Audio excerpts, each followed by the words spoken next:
ਇਹ ਜਿਹੜੀ ਚੌਥੀ ਵਾਰ ਇਹਦੇ ਵਿੱਚ ਮੇਰੀ ਜਿਹੜੀ ਸਿੰਘਣੀ ਆ ਜਾਂ 2 ਬੱਚੇ ਆ ਉਹਨਾਂ ਤੱਕ ਵੀ ਉਹਨਾਂ ਨੇ ਐਕਸਟੈਂਡ ਕੀਤੀ। ਜਿਹੜੇ ਸਾਡੇ ਘਰ ਦੇ ਕੈਮਰੇ ਸੀਗੇ ਉਹਦੇ ਵਿੱਚ ਇਹ ਸਾਰੀ ਗੱਲ ਕੈਪਚਰ ਹੋ ਗਈ ਤੇ ਇਸ ਫੇਰੀ ਦੇ ਦੌਰਾਨ ਜਿਹੜੀ ਮਾਰਕਾਰਨੀ ਜਾ ਰਿਹਾ ਸੀ ਇੰਡੀਆ ਨੂੰ, ਇਹ ਸਾਰਾ ਉਸੇ ਹਫਤੇ ਹੁੰਦਾ ਹੈ। ਤੁਹਾਡੀ ਕੋਈ ਸਮਝ 'ਚ ਲੱਗ ਰਿਹਾ ਕਿ ਕਿਉਂ ਇੰਡੀਆ ਨੇ ਜਿਹੜਾ ਪਿਛਲੇ ਕੁਝ ਸਮੇਂ ਤੋਂ ਇਹ ਅਪਰੋਚ ਲਈ ਆ, ਉਹਦੇ ਪਿੱਛੇ ਕੀ ਵਜ੍ਹਾ ਕੀ ਹੋ ਸਕਦੀ?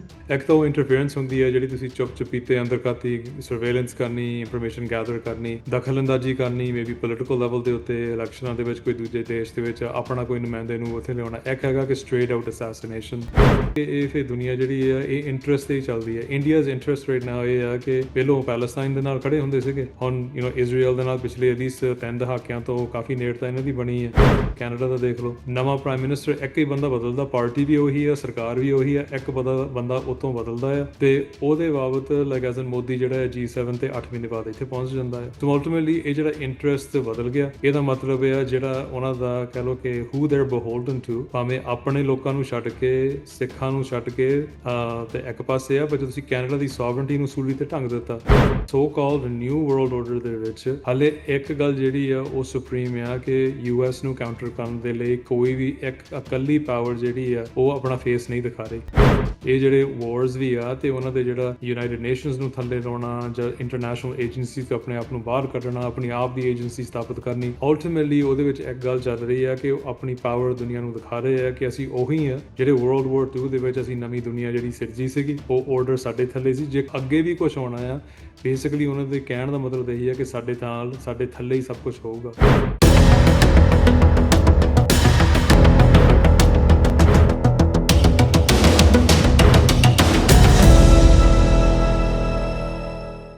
ਵਾਹਿਗੁਰੂ ਜੀ ਕਾ ਖਾਲਸਾ, ਵਾਹਿਗੁਰੂ ਜੀ ਕੀ ਫਤਿਹ। ਦੁਨੀਆ ਭਰ ਵਿੱਚ TV 84 ਦੇਖ ਰਹੇ ਸਮੂਹ ਦਰਸ਼ਕਾਂ ਨੂੰ ਮੈਂ ਅੱਜ ਦੇ ਇਸ ਦਾ ਫੋਲਟ ਲਾਈਨਸ ਪ੍ਰੋਗਰਾਮ ਦੇ ਵਿੱਚ ਜੀ ਆਇਆਂ ਨੂੰ ਕਹਿਣਾ। ਦੁਨੀਆ ਦੇ ਵਿੱਚ ਬੜੀ ਤੇਜ਼ੀ ਦੇ ਨਾਲ ਜਿਹੜੀਆਂ ਤਬਦੀਲੀਆਂ ਨੇ ਉਹ ਆ ਰਹੀਆਂ ਨੇ। ਪਿਛਲੇ ਲੰਮੇ ਸਮੇਂ ਤੋਂ, ਖਾਸ ਤੌਰ ਤੇ ਦੂਜੇ ਵਿਸ਼ਵ ਯੁੱਧ ਤੋਂ ਬਾਅਦ ਦੁਨੀਆ ਦੇ ਵਿੱਚ ਜਿਹੜਾ ਇੱਕ ਆਰਡਰ ਐਸਟੈਬਲਿਸ਼ ਹੋਇਆ, ਜਿਹਦੇ ਵਿੱਚ ਕੁਝ ਕੌਮਾਂਤਰੀ ਸੰਸਥਾਵਾਂ ਸਥਾਪਿਤ ਕੀਤੀਆਂ ਗਈਆਂ, ਜਿਵੇਂ United Nations, World Bank, International Monetary Fund, ਜਿਨ੍ਹਾਂ ਦੇ ਰਾਹੀਂ ਕਿਹਾ ਜਾਂਦਾ ਰਿਹਾ ਕਿ ਅਮਰੀਕਾ ਦੀ ਜਿਹੜੀ ਅਗਵਾਈ ਦੇ ਵਿੱਚ ਜਿਹੜੀ ਦੁਨੀਆ ਆ ਉਹ ਪਿਛਲੇ ਸਮੇਂ ਦੇ ਵਿੱਚ ਚੱਲਦੀ ਰਹੀ। ਤੇ ਉਹਦੇ ਵਿੱਚ ਕੁਝ ਨਵੀਆਂ ਤਾਕਤਾਂ ਜਿਹੜੀਆਂ ਆ ਉਹ ਖੜੀਆਂ ਹੋਈਆਂ ਸਾਡੇ ਸਾਹਮਣੇ, ਜਿਵੇਂ ਰੂਸ ਜਿਹੜਾ ਆ ਉਹ ਸੋਵੀਅਤ ਯੂਨੀਅਨ ਦੇ ਟੁੱਟਣ ਤੋਂ ਬਾਅਦ ਇੱਕ ਵਾਰ ਫਿਰ ਪੁਤਿਨ ਦੀ ਅਗਵਾਈ ਦੇ ਵਿੱਚ ਦੁਬਾਰਾ ਤਕੜਾ ਹੁੰਦਾ ਨਜ਼ਰ ਆਇਆ, ਤੇ ਦੂਜੇ ਪਾਸੇ ਚੀਨ ਜਿਹੜਾ ਆ ਉਹ ਇੱਕ ਵੱਡੀ ਤਾਕਤ ਦੇ ਵਜੋਂ ਉੱਭਰਿਆ।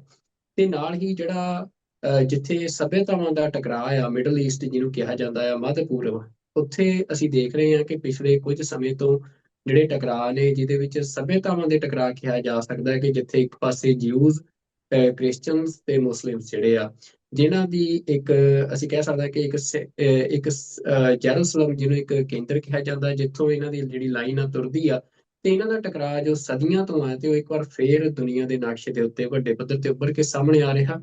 ਤੇ ਈਰਾਨ ਦੇ ਖਿਲਾਫ ਅਮਰੀਕਾ ਤੇ ਇਜ਼ਰਾਈਲ ਦਾ ਜਿਹੜਾ ਅਟੈਕ ਆ, ਜੋ ਈਰਾਨ ਤੇ ਕੀਤਾ ਗਿਆ, ਉਹਦੇ ਨਾਲ ਜਿਹੜੀ ਜੰਗ ਸ਼ੁਰੂ ਹੋਈ ਆ, ਤੇ ਉਸ ਨੇ ਦੁਨੀਆ ਦੇ ਵਿੱਚ ਹੋਰ ਜ਼ਿਆਦਾ ਜਿਹੜੇ ਹਾਲਾਤ ਆ ਉਹ ਅਸਥਿਰ ਕਰ ਦਿੱਤੇ ਆ। ਤੇ ਇਹ ਸਾਰੇ ਦੇ ਵਿੱਚ ਹੀ ਜਿਹੜੀ ਸਿੱਖ ਰਾਜਨੀਤੀ ਆ, ਸਿੱਖ ਸਿਆਸਤ ਆ, ਉਹ ਵੀ ਕਾਫੀ ਸਰਗਰਮ ਨਜ਼ਰ ਆ ਰਹੀ ਆ। ਤੇ ਭਾਰਤ ਦੇ ਖਿਲਾਫ ਜਿੱਥੇ ਸਿੱਖ ਆਪਣੇ ਆਜ਼ਾਦ ਮੁਲਕ ਦੇ ਲਈ ਪਿਛਲੇ ਲੰਬੇ ਸਮੇਂ ਤੋਂ ਸੰਘਰਸ਼ ਕਰ ਰਹੇ ਆ, ਤੇ ਪਿਛਲੇ ਸਮੇਂ ਦੇ ਦੌਰਾਨ ਹੀ ਭਾਰਤ ਦੇ ਵੱਲੋਂ ਸਾਰੀਆਂ ਹੱਦਾਂ ਪਾਰ ਕਰਦਿਆਂ ਵਿਦੇਸ਼ਾਂ ਦੇ ਵਿੱਚ ਜਿਹੜੇ ਸਿੱਖ ਆਗੂ ਨੇ, ਸਿੱਖ ਨੌਜਵਾਨ ਨੇ, ਉਹਨਾਂ ਨੂੰ ਐਲੀਮੀਨੇਟ ਕੀਤਾ ਗਿਆ, ਨਿਸ਼ਾਨਾ ਬਣਾਇਆ ਗਿਆ, ਕਤਲ ਕੀਤੇ ਗਏ।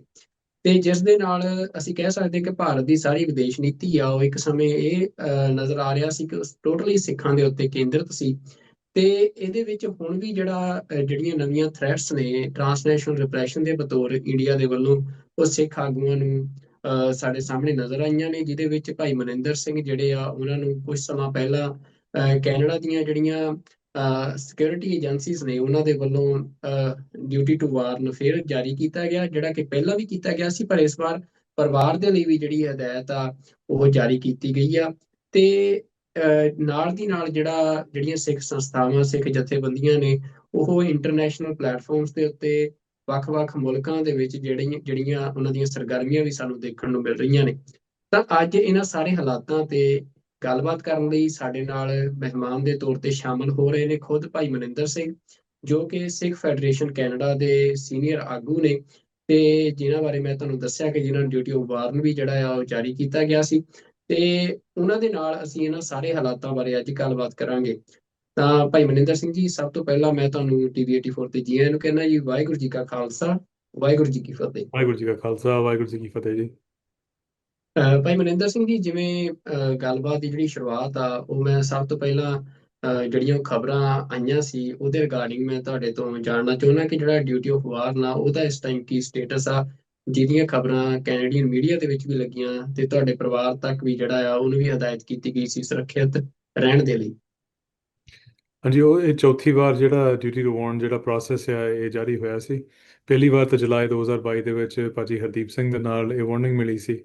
ਉਸ ਤੋਂ ਤਕਰੀਬਨ ਸਾਲ ਕੁ ਬਾਅਦ ਉਹਨਾਂ ਦੀ ਸ਼ਹੀਦੀ ਹੁੰਦੀ ਹੈ। ਉਸ ਤੋਂ ਬਾਅਦ ਜਿਹੜੀ ਡਿਊਟੀ ਟੂ ਵਾਰਨਿੰਗ ਹੈ, ਤਕਰੀਬਨ ਦਰਜਨ ਤੋਂ ਜ਼ਿਆਦਾ ਜਿਹੜੇ ਸਿੱਖ ਐਕਟਿਵਿਸਟ ਨੇ ਜਾਂ ਲੀਡਰਸ਼ਿਪ ਨੇ ਕੈਨੇਡਾ ਦੇ ਵਿੱਚ, ਉਹਨਾਂ ਦਾ ਤਾਂ ਆਪਾਂ ਨੂੰ ਪਤਾ ਹੀ ਹੈ ਕਿ ਦਸਰੀ ਦੇ ਵਿੱਚੋਂ ਭਾਈ ਗੁਰਮੀਤ ਸਿੰਘ ਟੂਰ ਹੈ ਉਹ ਕਾਫੀ ਕਲੋਸ ਨੇ ਭਾਈ ਹਰਦੀਪ ਸਿੰਘ ਦੇ, ਜਦੋਂ ਉਹ ਇੱਕੋ ਹੀ ਗੁਰਦੁਆਰੇ ਸਾਹਿਬ ਸੇਵਾ ਕਰਦੇ ਸੀ। ਜਾਂ ਇਧਰ ਬਰੈਂਪਟਨ ਵਾਲੇ ਪਾਸੇ ਇੰਦਰਜੀਤ ਸਿੰਘ ਗੋਸਲ, ਜਿਹਨਾਂ ਨੂੰ ਕਈ ਵਾਰ ਇਹ ਵਾਰਨਿੰਗਸ ਉਹਨਾਂ ਨੂੰ ਵੀ ਮਿਲ ਚੁੱਕੀਆਂ ਆ। ਸੋ ਇਹ ਐਕਟੀਵਿਟੀ ਉਦੋਂ ਆਈ ਥਿੰਕ ਉਹਨਾਂ ਵਾਰਨਿੰਗਸ ਆਉਂਦੀਆਂ ਹੈ ਕਿ ਜਦੋਂ ਕੋਈ ਐਕਟੀਵਿਟੀ ਪੀਕ ਤੇ ਹੁੰਦੀ ਹੈ, ਜਾਂ ਇੰਡੀਅਨ ਸਟੇਟ ਜਿਹੜਾ ਆ ਉਹ ਆਪਣਾ ਦਬਾਅ ਪਾਉਣ ਲਈ ਆਬਵੀਅਸਲੀ ਇਧਰਲੀ ਧਰਤੀ ਦੇ ਉੱਤੇ ਬਾਹਰਲੇ ਦੇਸ਼ਾਂ ਦੇ ਵਿੱਚ ਆ ਕੇ ਆਪਣਾ ਪੈਰ ਪਾਉਂਦਾ ਆ। ਸੋ ਉਹਦੀ ਜਿਹੜੀ ਵਾਰਨਿੰਗ ਆ ਉਹ ਤਾਂ ਇਦਾਂ ਮਿਲਦੀ ਆ ਕਿ ਬੇਸਿਕਲੀ ਤੁਹਾਨੂੰ ਉਹ ਦੱਸਦੇ ਆ ਕਿ ਤੁਹਾਨੂੰ ਕੋਈ ਖਤਰਾ ਆ। ਇਹ ਨਹੀਂ ਦੱਸਦੇ ਕਿ ਕਿੱਥੋਂ ਜਾਂ ਕਿੱਦਾਂ ਜਾਂ ਜੋ ਵੀ ਆ। ਇਹ ਵਾਰਨਿੰਗ ਇਨ ਪਾਰਟਿਕੂਲਰ ਜਦੋਂ ਹੁਣ ਦਿੱਤੀ ਗਈ ਸੀ, ਪਹਿਲੀ 3 ਵਾਰ ਜਦੋਂ ਦਿੱਤੀ ਸੀਗੀ, ਉਹਦੇ ਵਿੱਚ ਲਾਈਕ ਕਹਿ ਜਾਂਦਾ ਕਿ ਗੱਲ ਬਾਹਰ ਤਾਂ ਆਈ ਸੀ ਕਿ ਮਿਲੀਆਂ ਆ। ਇਹ ਜਿਹੜੀ ਚੌਥੀ ਵਾਰ ਇਹਦੇ ਵਿੱਚ ਮੇਰੀ ਜਿਹੜੀ ਸਿੰਘਣੀ ਆ, ਜੇ 2 ਬੱਚੇ ਆ, ਉਹਨਾਂ ਤੱਕ ਵੀ ਉਹਨਾਂ ਨੇ ਐਕਸਟੈਂਡ ਕੀਤੀ। ਜਿਹੜੇ ਸਾਡੇ ਘਰ ਦੇ ਕੈਮਰੇ ਸੀਗੇ ਉਹਦੇ ਵਿੱਚ ਇਹ ਸਾਰੀ ਗੱਲ ਕੈਪਚਰ ਹੋ ਗਈ। ਤੇ ਇਸ ਫੇਰੀ ਦੇ ਦੌਰਾਨ ਜਿਹੜੀ ਮਾਰਕਾਰਨੀ ਜਾ ਰਿਹਾ ਸੀ ਇੰਡੀਆ ਨੂੰ, ਇਹ ਸਾਰਾ ਉਸੇ ਹਫਤੇ ਹੁੰਦਾ ਆ। ਤੇ ਉਹਦੇ ਵਿੱਚ ਮੈਂ ਉਹ ਆਡੀਓ ਰਿਕਾਰਡਿੰਗ ਜਿਹੜੀ ਹੈ ਤਾਂ ਮੀਡੀਆ ਨੂੰ ਦਿੱਤੀ ਕਿ ਕਿਸੇ ਨੂੰ ਇਦਾਂ ਦੀ ਕੋਈ ਗੱਲ ਸ਼ੱਕ ਨਾ ਹੋਵੇ, ਜਾਂ ਕੋਈ ਬੰਦਾ ਇਹ ਨਾ ਕਹਿ ਸਕੇ ਜਿਹੜੇ ਬਾਹਰਲੀ ਕਮਿਊਨਿਟੀ ਨੂੰ ਸਾਨੂੰ ਕੋਈ ਟਾਰਗੇਟ ਕਰਨਾ ਚਾਹੁੰਦਾ ਹੈ ਕਿ ਬੰਦੇ ਐਵੇਂ ਗੱਲਾਂ ਬਣਾ ਰਹੇ ਆ। ਸੋ ਜਿਹੜਾ ਆਡੀਓ ਕਲਿੱਪ ਸਾਰਾ ਮੈਂ ਮੀਡੀਆ ਨੂੰ ਦਿੱਤਾ, ਗਲੋਬਲ ਨਿਊਜ਼, CBC, ਸਾਰੇ ਅਦਾਰਿਆਂ ਨੂੰ, ਕਿ ਤੁਸੀਂ ਸੁਣ ਸਕਦੇ ਹੋ, ਤੁਸੀਂ ਵੈਰੀਫਾਈ ਕਰ ਸਕਦੇ ਹੋ। ਤਾਂ ਹੀ ਸਾਰੇ ਮੀਡੀਆ ਰਿਪੋਰਟਸ ਦੇ ਵਿੱਚ ਇਹ ਗੱਲ ਆਈ ਸੀ ਕਿ ਅਸੀਂ ਆਡੀਓ ਵੈਰੀਫਾਈ ਕੀਤਾ ਆ ਕਿ ਇਹ ਸਾਰੀ ਗੱਲ ਜਿਹੜੀ ਹੈ ਇਦਾਂ ਹੀ ਹੋਈ ਹੈ। ਤੇ ਉਹਦੇ ਵਿੱਚ ਇੱਕ ਅਹਿਮ ਗੱਲ ਇਹ ਸੀ ਕਿ ਇੱਕ ਇਨਫੋਰਮੈਂਟ ਸੀਗਾ ਜਿਹੜਾ ਕਿ ਲਾਅ ਇਨਫੋਰਸਮੈਂਟ ਲਈ ਕੰਮ ਕਰਦਾ ਸੀ, ਭਾਵੇਂ ਉਹ ਕ੍ਰਿਮੀਨਲ ਸਿੰਡੀਕੇਟਸ ਦੇ ਵਿੱਚ ਜਾਂ ਕਿਤੇ ਵੀ ਹੋਵੇ। ਉਸ ਇਨਫੋਰਮੈਂਟ ਜਾਂ ਸਪਾਈ ਨੂੰ ਕਹਿ ਲਓ ਕਿ ਉਹਨੇ ਉਹ ਇਨਫੋਰਮੇਸ਼ਨ ਗੈਦਰ ਕੀਤੀ, ਉਹਨੇ ਮੁੜ ਕੇ ਪੁਲਿਸ ਦੇ ਕੋਲ ਆਇਆ ਤੇ ਉਹਨੇ ਇਹ ਗੱਲ ਕਿਹਾ ਕਿ ਇਸ ਬੰਦੇ ਦਾ ਜ਼ਿਕਰ ਹੋ ਰਿਹਾ ਆ, ਇਹਦੇ ਪਰਿਵਾਰ ਦਾ ਜ਼ਿਕਰ ਹੋ ਰਿਹਾ ਆ, ਕਿ ਇਹਨਾਂ ਨੂੰ ਇਮੀਡੀਏਟ ਅਸੈਸੀਨੇਸ਼ਨ ਦਾ ਖਤਰਾ ਆ।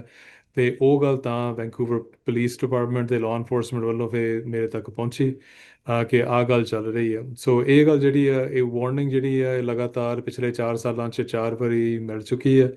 ਜਿਹੜੇ ਅਸੀਂ ਐਕਟਿਵਿਜ਼ਮ ਦੇ ਵਿੱਚ ਆ ਜਾਂ ਸੇਵਾ ਕਰਨ ਦੀ ਕੋਸ਼ਿਸ਼ ਦੇ ਵਿੱਚ ਆ, ਉਹਦੇ ਵਿੱਚ ਇਹ ਤਾਂ ਸਾਰਾ ਕੁਝ ਹੋਣਾ ਹੀ ਆ। ਵੀ ਅੰਡਰਸਟੈਂਡ ਦੈਟ। ਪਰ ਜਿਸ ਨੀਵੀਂ ਪੱਧਰ ਤੇ ਸਟੇਟ ਜਿਹੜੀ ਇੰਡੀਅਨ ਸਟੇਟ ਜਿਹੜੀ ਆ ਉਹ ਬੀਬੀਆਂ ਤੇ ਜਾਂ ਬੱਚਿਆਂ ਤੇ ਉਹ ਤਾਂ ਇਦਾਂ ਆਪਰੇਟ ਕਰਦੇ ਹੀ ਆ। ਸੋ ਇਹ ਨਵੀਂ ਚੀਜ਼ ਹੈ ਜਿਹੜੀ ਇਸ ਡਿਊਟੀ ਟੂ ਵਾਰਨ ਦੇ ਵਿੱਚ ਦੇਖਣ ਲਈ ਮਿਲੀ।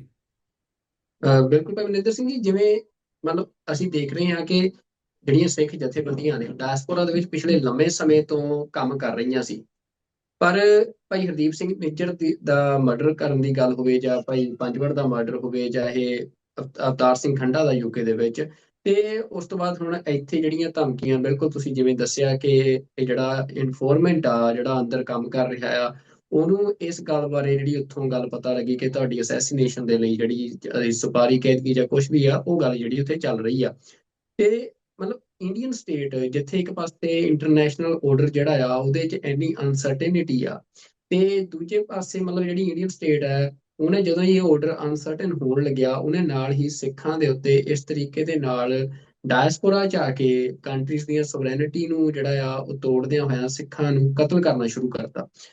ਇਹਦੇ ਪਿੱਛੇ ਕੀ ਵਜ੍ਹਾ ਮੰਨ ਰਹੇ ਹੋ ਤੁਸੀਂ ਕਿ ਇਹ ਮਤਲਬ ਤੁਹਾਡੀ ਕੋਈ ਸਮਝ 'ਚ ਲੱਗ ਰਿਹਾ ਹੈ ਕਿ ਕਿਉਂ ਇੰਡੀਆ ਨੇ ਜਿਹੜਾ ਪਿਛਲੇ ਕੁਝ ਸਮੇਂ ਤੋਂ ਇਹ ਅਪਰੋਚ ਲਈ ਆ, ਉਹਦੇ ਪਿੱਛੇ ਕੀ ਵਜ੍ਹਾ ਕੀ ਹੋ ਸਕਦੀ ਹੈ?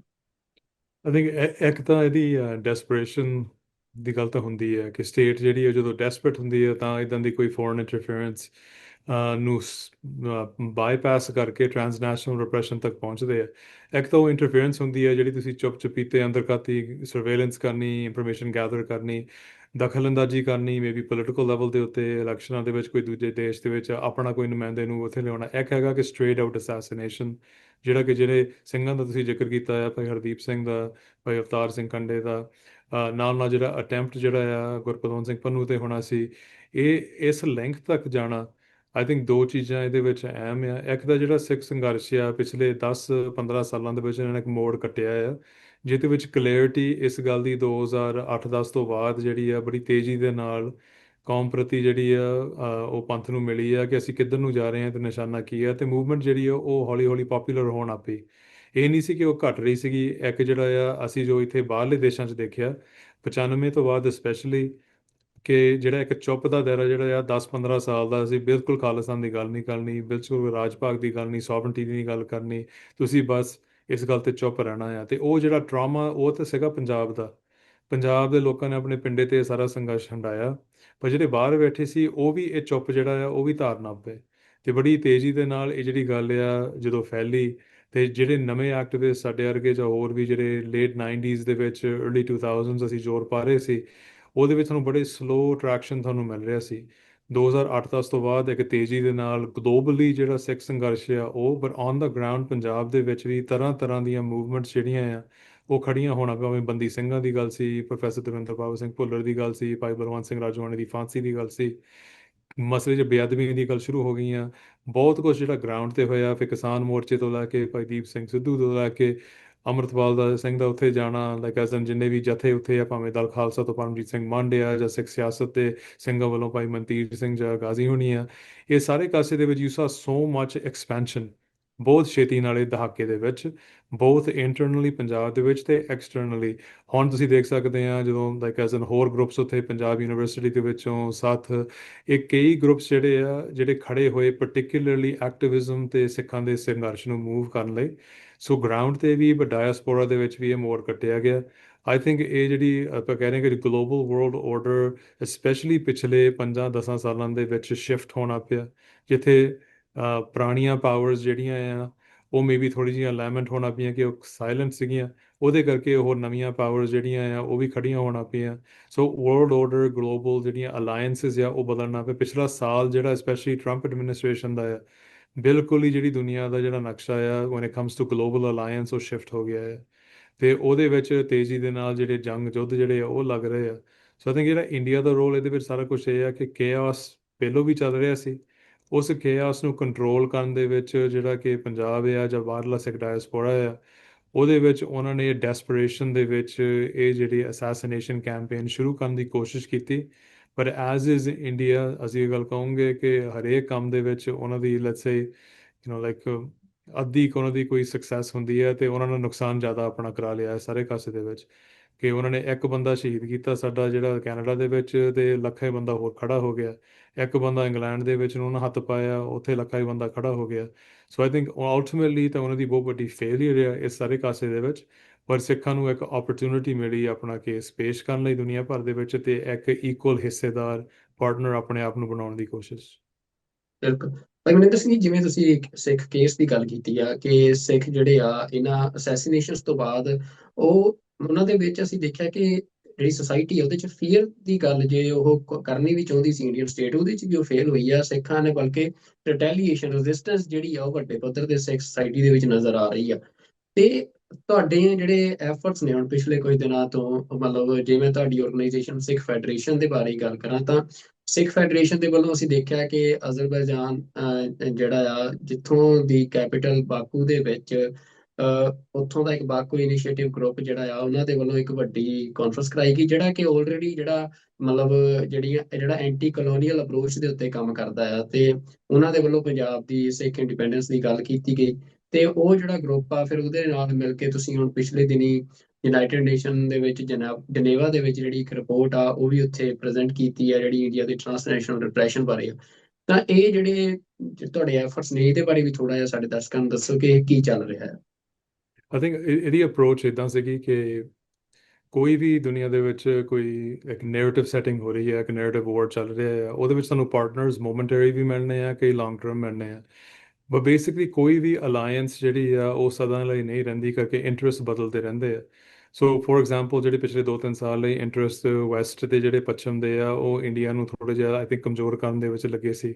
ਪਰ ਪ੍ਰਾਇਮਰੀਲੀ ਮੇਬੀ ਇੰਡੀਆ ਨੂੰ ਰਸ਼ੀਆ ਤੋਂ ਤੋੜਨ ਲਈ, ਇਹ ਰਸ਼ੀਆ ਦਾ ਜਿਹੜਾ ਤੇਲ ਹੈ ਇੰਡੀਆ ਖਰੀਦ ਲਿਆ, ਜਿਹੜਾ ਯੂਕਰੇਨ ਦਾ ਵਾਰ ਚੱਲ ਰਿਹਾ, ਜੋ ਵੀ ਰਣਨੀਤੀ ਉੱਥੇ ਜਿਹੜੀ ਚੱਲ ਰਹੀ ਸੀ, ਰਾਜਨੀਤੀ ਚੱਲ ਰਹੀ ਸੀ, ਉਹ ਉਸ ਮਾਡਲ ਦੇ ਵਿੱਚੋਂ ਪੂਰੀ ਦੁਨੀਆ ਇਦਾਂ ਚੱਲਦੀ ਹੈ। ਸੋ ਜਿਹੜੇ ਐਜ਼ਰਬੈਜਾਨ ਦੀ ਵੀ ਗੱਲ ਹੈ, ਉਹਦੇ ਵਿੱਚ ਵੀ ਇਹ ਸੀਗਾ ਕਿ ਉੱਥੇ ਦੇ ਲੋਕ ਜਿਹੜੇ ਨੇ, ਉਹ ਜਿਹੜਾ ਦੇਸ਼ ਆ, ਉਹਨਾਂ ਦੇ ਕੋਲ ਇੰਡੀਆ ਦੇ ਉੱਤੇ ਕੋਈ ਡਿਪੈਂਡੈਂਸ ਨਹੀਂ ਹੈਗੀ। ਉਹਨਾਂ ਦੀ ਇਕਨੋਮਿਕ ਜਿਹੜਾ ਵਪਾਰ ਆ ਉਹ ਆਲਮੋਸਟ ਨਿਲ ਆ। ਕੋਈ ਮਿਲਟਰੀ ਪ੍ਰਾਵਸ ਉਹਨਾਂ ਦੀ ਕੋਈ ਜੋੜ ਨਹੀਂ ਹੈਗਾ। ਤੇ ਐਕਚੁਅਲੀ ਉਹਨਾਂ ਦੀ ਇੱਕ ਦੁਸ਼ਮਣੀ ਵੀ ਹੈ ਇਸ ਗੱਲ ਤੋਂ ਕਿ ਇੰਡੀਆ ਨੇ ਆਰਮੀਨੀਆ ਨੂੰ ਐਜ਼ਰਬੈਜਾਨ ਦੇ ਜੰਗ ਦੇ ਨਾਲ, ਉਹਨਾਂ ਨੇ ਆਰਮੀਨੀਆ ਦੀ ਸਪੋਰਟ ਕਰਨ ਦੀ ਕੋਸ਼ਿਸ਼ ਕੀਤੀ ਹਥਿਆਰਾਂ ਦੇ ਨਾਲ, ਟੈਕਨੋਲੋਜੀ ਦੇ ਨਾਲ। ਤੇ ਜਿਹੜਾ ਐਜ਼ਰਬੈਜਾਨ ਨੇ ਉਹ ਗੱਲ ਭੁੱਲੀ ਨਹੀਂ ਕਿ 4-5 ਸਾਲ ਪਹਿਲਾਂ ਇੰਡੀਆ ਨੇ ਉਹਨਾਂ ਦੇ ਦੁਸ਼ਮਣ ਨਾਲ ਸਾਥ ਦੇ ਕੇ ਉਹ ਜੰਗ ਦੇ ਵਿੱਚ ਉਹਨਾਂ ਦਾ ਸਾਥ ਦਿੱਤਾ। ਸੋ ਕੋਈ ਉਹਨਾਂ ਦਾ ਇੰਟਰਸਟ ਹੋਊਗਾ ਇੰਡੀਆ ਨੂੰ, ਉਹਨਾਂ ਨੇ ਇੱਦਾਂ ਦਿਖਾਉਣਾ, ਬੁਰਾ ਦਿਖਾਉਣਾ, ਜੋ ਰਿਪੋਰਟਸ ਲਿਖਣੀਆਂ ਜਾਂ ਇੰਟਰਨੈਸ਼ਨਲ ਪੱਧਰ ਦੇ ਉੱਤੇ ਅੰਤਰਰਾਸ਼ਟਰੀ ਏਜੰਸੀਜ਼ ਦੇ ਵਿੱਚ ਉਹਨਾਂ ਦੇ ਖਿਲਾਫ ਬੋਲਣਾ, ਉਹਦੇ ਵਿੱਚ ਸਾਡੇ ਇੰਟਰਸਟ ਅਲਾਈਨ ਹੋਏ ਆ ਕੁਝ ਗੱਲਾਂ ਦੇ ਉੱਤੇ। ਹੁਣ ਇਹ ਜਿਹੜੀ ਰਿਲੇਸ਼ਨਸ਼ਿਪ ਹੁਣ ਜਨੀਵਾ ਦੇ ਵਿੱਚ ਜੋ ਪ੍ਰੋਗਰਾਮ ਹੋ ਕੇ ਹਟੇ ਆ, ਉਹ ਬੇਸਿਕਲੀ ਇਸ ਇੰਟਰਸਟ ਦੇ ਵਜੋਂ ਹੀ ਆ। ਪਰ ਉਹ ਇੰਟਰਸਟ ਜਿਹੜਾ ਆ ਐਕਸਪੈਂਡ ਹੋਇਆ ਆ, ਇਹਦੇ ਵਿੱਚ ਕਾਫੀ ਮੀਡੀਆ ਆਇਆ, ਯੂਰਪੀਅਨ ਮੀਡੀਆ ਜਿੱਦਾਂ DW ਜਰਮਨੀ ਤੋਂ, ਚੈਨਲ 24 ਫਰਾਂਸ, BBC UK, ਇਹ ਉੱਥੇ ਸਾਰੇ ਪਹੁੰਚੇ। ਪਰ ਉਹਨਾਂ ਦੇ ਵਿੱਚੋਂ ਐਜ਼ਰਬੈਜਾਨ ਦੇ ਨਾਲ ਜਿਹੜੇ ਪਾਰਟਨਰ ਦੇਸ਼ ਆ ਸੈਂਟਰਲ ਏਸ਼ੀਆ ਦੇ, ਉਜ਼ਬੈਕਿਸਤਾਨ, ਤੁਰਕੀ, ਹੋਰ ਉਹਨਾਂ ਦੇ ਨਾਲ ਵੀ ਓਪਰਚੁਨਿਟੀਜ਼ ਜਿਹੜੀਆਂ ਉਹ ਵਧਣੀਆਂ ਆ। ਸੋ ਕਈ ਚੀਜ਼ਾਂ ਇਸ ਚੀਜ਼ ਤੋਂ ਮਿਲਦੀਆਂ ਆ ਕਿ ਜਦੋਂ ਅਸੀਂ ਕੋਈ ਸਟੈਪ ਚੱਕਦੇ ਆ ਇੰਟਰਨੈਸ਼ਨਲ ਸਪੇਸ ਦੇ ਵਿੱਚ, ਕੋਈ ਨਾ ਕੋਈ ਜਿਹੜੇ ਦਰਵਾਜ਼ੇ ਆ ਉਹ ਖੁੱਲ੍ਹਦੇ ਆ। ਇਹਦਾ ਮਤਲਬ ਇਹ ਨਹੀਂ ਕਿ ਅਸੀਂ ਸਿਰਫ ਪੂਰੀ ਤਰ੍ਹਾਂ ਉਹਨਾਂ ਦੇ ਨਾਲ ਅਸੀਂ ਕੋਈ ਸਾਂਝ ਬਣਾ ਲਈ ਆ, ਪਰ ਇਹਦਾ ਮਤਲਬ ਇਹ ਜ਼ਰੂਰੀ ਹੈ ਕਿ ਅਸੀਂ ਆਪਣੇ ਓਪਰਚੁਨਿਟੀਜ਼ ਲੱਭ ਰਹੇ ਹਾਂ। ਜਿੱਦਾਂ ਮੈਂ ਇੱਕ ਗੱਲ ਇੱਥੇ ਇਹਦੇ ਵਿੱਚ ਕਰ ਸਕਦਾ ਹਾਂ ਕਿ ਜਿਹੜਾ ਅਮਰੀਕਾ ਆ, ਅਮਰੀਕਾ ਇੱਕ ਵਰਲਡ ਲੈਵਲ ਦੀ ਪਾਵਰ ਆ। ਉਹਦੇ ਵਿੱਚ ਜਦੋਂ ਅਸੀਂ ਉਹਨਾਂ ਨੂੰ ਦੇਖਦੇ ਹਾਂ ਕਿ ਉਹਨਾਂ ਨੇ ਚਲੋ ਵੈਨੇਜ਼ੁਏਲਾ ਜਾ ਕੇ ਮਡੂਰੋ ਚੱਕ ਲਿਆ। ਹੁਣ ਮਡੂਰੋ ਸਾਡਾ ਤਾਂ ਕੋਈ ਸਗਾ ਹੈ ਨਹੀਂ, ਪਰ ਲਾਈਕ ਅਲਟੀਮੇਟਲੀ ਚਲੋ ਆਪਣਾ ਇਸ਼ੂ ਕੀ ਹੈ ਉਹਦੇ ਨਾਲ, ਆਪਣਾ ਇਸ਼ੂ ਇਹ ਹੋ ਸਕਦਾ ਆ ਕਿ ਜਦੋਂ ਉਹਨੂੰ ਚੱਕ ਲਿਆ ਬੰਦੇ ਨੂੰ, ਤੇ ਜਿਹੜਾ ਆਇਲ ਕੰਟਰੈਕਟ ਵੈਨੇਜ਼ੁਏਲਾ ਦਾ ਆ ਉਹ ਕਿੱਥੇ ਗਿਆ? ਉਹ ਰਿਲਾਇੰਸ ਇੰਡਸਟਰੀਜ਼ ਨੂੰ ਇੱਕ ਬਹੁਤ ਵੱਡਾ ਕੰਟਰੈਕਟ ਮਿਲਿਆ। ਇੰਡੀਆ ਨੂੰ ਰਸ਼ੀਆ ਦੇ ਆਇਲ ਦੀ ਡਿਪੈਂਡੈਂਸੀ ਤੋਂ ਲਾਉਣ ਲਈ ਕੋਈ ਗੇਮਸ ਜਿਹੜੀਆਂ ਆ ਉਹ ਇੰਟਰਨੈਸ਼ਨਲ ਪੱਧਰ ਤੇ ਖੇਡੀਆਂ ਜਾ ਰਹੀਆਂ ਆ। ਪਰ ਜਿਹੜਾ ਅਮਰੀਕਾ ਆ, ਅਮਰੀਕਾ ਦੀ ਪਾਵਰ ਇੰਨੀ ਆ ਦੁਨੀਆ ਦੇ ਵਿੱਚ ਕਿ ਉਹਨਾਂ ਨੇ ਆਪਣਾ ਇੰਟਰਸਟ ਹਮੇਸ਼ਾ ਪਹਿਲਾਂ ਰੱਖਣਾ। ਤੇ ਉਹਨਾਂ ਨੇ ਇਹ ਨਹੀਂ ਦੇਖਣਾ ਕਿ ਕੋਈ ਕਮਿਊਨਿਟੀ ਆ ਜਾਂ ਮਾਈਨੋਰਿਟੀ ਆ ਜਾਂ ਫਲਾਨਾ ਆ। ਕੱਲ ਨੂੰ ਜੇ ਅਮਰੀਕਾ ਚਾਹੁੰਦਾ ਆ ਕਿ ਜਿਹੜਾ ਇੰਡੀਆ ਆ, ਇਹ ਸਾਡਾ ਇੰਟਰਸਟ ਇਸ ਗੱਲ 'ਚ ਆ ਕਿ ਅਸੀਂ ਇਹਨੂੰ ਤੋੜ ਦਈਏ, ਇਹਦੇ ਟੁਕੜੇ ਹੋਣੇ ਚਾਹੀਦੇ ਆ, ਰਾਦਰ ਦੈਨ ਕਿ ਇਹ ਨਾ ਇੱਧਰ ਨੂੰ ਹੁੰਦਾ ਆ ਸਿੱਧਾ, ਤਾਂ ਕਦੀ ਤੁਰਿਆ ਨਹੀਂ, ਕਦੀ ਇਹ ਰਸ਼ਾ ਵੱਲ ਨੂੰ ਹੋ ਜਾਂਦਾ ਆ, ਕਦੀ ਸਾਡੇ ਵੱਲ ਨੂੰ ਆ ਜਾਂਦਾ ਆ, ਕਦੀ ਵਿੱਚ ਵਿਚਾਲੇ ਤੁਰਿਆ ਫਿਰਦਾ ਰਹਿੰਦਾ ਆ। ਕਿ ਬਿਹਤਰ ਇਹ ਆ ਕਿ ਇਹਦੇ ਦੇਸ਼ ਦੇ ਟੁਕੜੇ ਕਰਕੇ, ਇਹਦੇ ਟੋਟੇ ਕਰਕੇ, ਕਿ ਇਹਦੇ ਪੀਸਸ ਬਣਾ ਦਿਓ, ਤੇ ਉਹ ਫਿਰ ਛੋਟੇ ਦੇਸ਼ਾਂ ਦੇ ਨਾਲ ਸਾਡਾ ਡੀਲ ਕਰਨਾ ਬਹੁਤ ਸੌਖਾ ਹੋ ਜਾਊਗਾ। ਇਹ ਜੇ ਇਦਾਂ ਦੀ ਗੱਲ ਹੁੰਦੀ ਹੈ, ਜਿਹੜੀ ਅਹਿਮੀਅਤ ਸਿੱਖਾਂ ਦੀ, ਪੋਲੀਟੀਕਲੀ ਅਹਿਮੀਅਤ ਸਿੱਖਾਂ ਦੀ, ਕਸ਼ਮੀਰੀਆਂ ਦੀ, ਹੋ ਸਕਦਾ ਹੋਰ ਕੌਮਾਂ ਦੀ ਜਿਹੜੀ ਆਪਣੀ ਆਜ਼ਾਦੀ ਚਾਹੁੰਦੇ ਆ, ਉਹਨਾਂ ਦੀ ਨੈਚੁਰਲੀ ਉਦੋਂ ਵਧਣੀ ਹੈ। ਸੋ ਸਾਡੀ ਜਿਹੜੀ ਸਿੱਖਾਂ ਦੀ ਗੱਲ ਹੈ, ਦੋ ਤਰੀਕੇ ਆ। ਇੱਕ ਤਾਂ ਅਸੀਂ ਆਪ ਦਾ ਜਿਹੜਾ ਇੰਟਰਸਟ ਤੇ ਅਹਿਮੀਅਤ ਜਿਹੜੀ ਅਸੀਂ ਆਪ ਵਧਾਉਣੀ ਹੈ, ਨੈਰੇਟਿਵ ਵੋਰ ਦੇ ਵਿੱਚ, ਯੂਨਾਈਟਿਡ ਨੇਸ਼ਨਸ ਦੇ ਵਿੱਚ, ਹੋਰ ਥਾਂ ਦੇ ਉੱਤੇ ਦੂਜਿਆਂ ਨਾਲ ਸਾਂਝ ਬਣਾ ਕੇ, ਜਿੱਥੇ ਵੀ ਕੋਈ ਪਾਰਟਨਰਸ ਮਿਲਦੇ ਆ, ਐਥੀਕਲੀ ਤੇ ਮੋਰਲੀ ਆਪਣੇ ਆਪ ਨੂੰ ਨੀਵਾਂ ਨਾ ਕਰੀਏ, ਕਿਉਂਕਿ ਇਹ ਗੱਲ ਬਿਲਕੁਲ ਗਲਤ ਹੋਣੀ ਆ। ਪਰ ਸਾਂਝ ਕਿਹੜੇ ਮਸਲਿਆਂ ਤੇ ਬਣ ਸਕਦੀ ਆ, ਟੈਂਪਰੇਰੀ ਤੇ ਸ਼ਾਰਟ ਟਰਮ ਹੋਵੇ ਜਾਂ ਲੌਂਗ ਟਰਮ ਹੋਵੇ, ਪਰ ਹਮੇਸ਼ਾ ਇਸ ਗੱਲ ਦੇ ਤੱਤਪਰ ਰਹਿਣਾ ਕਿ ਦੇਸ਼ਾਂ ਦੇ ਇੰਟਰਸਟ ਬਦਲਦੇ ਆ, ਉਹਨੂੰ ਪਿਵਟ ਕਰਨਾ ਜਾਂ ਸ਼ਿਫਟ ਕਰਨਾ, ਜਿੱਦਾਂ ਆਪਾਂ ਕੈਨੇਡਾ 'ਚ ਦੇਖ ਰਹੇ ਹਾਂ, ਕਿ ਸਾਨੂੰ ਤਿਆਰ ਰਹਿਣਾ ਚਾਹੀਦਾ। ਬਿਲਕੁਲ।